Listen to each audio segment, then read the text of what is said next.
Para sa mga kapwa ko dyan Lalamove rider na nagbabalak magpalit ng kanilang mga motor na ginagamit. Last February 2 ay nag-submit ako ng request sa Lalamove apps na magpapalit ako ng motorsiklo.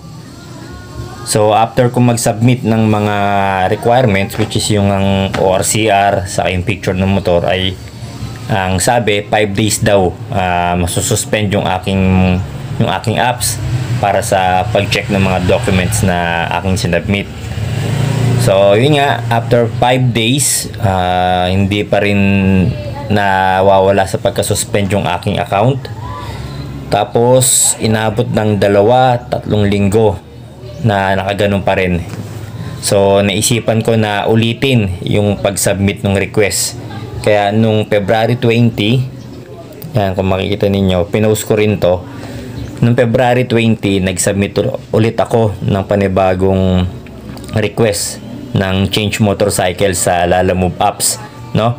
So nung February 20, after 2 days, ay kahapon lang, February 22, ay hindi ko napansin na meron na palang update o notification sa akin si Lalamove na, ayan, kung nakikita ninyo, na your vehicle details have been updated, no?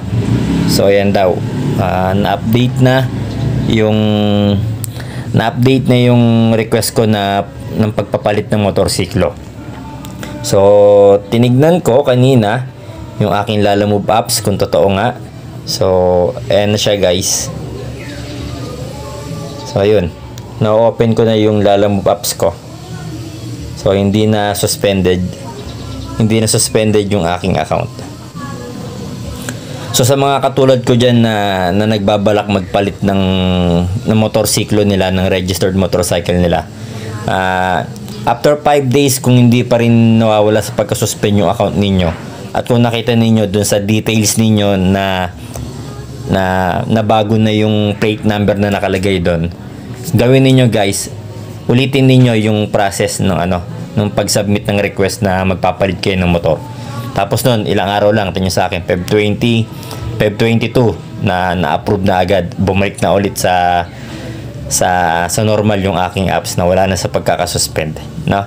So yun lang, sana ay makatulong ako sa ibang nagbabalak dyan na magpalit ng motorsiklo, o baka may katulad ako dyan na naghihintay malip yung suspension ng kanilang mga account, no? Mali pala, dapat gawin nyo, ulitin nyo ulit, isubmit nyo ulit yung mga requirements and documents na hinihingi para sa pagpapalit ng motorsiklo.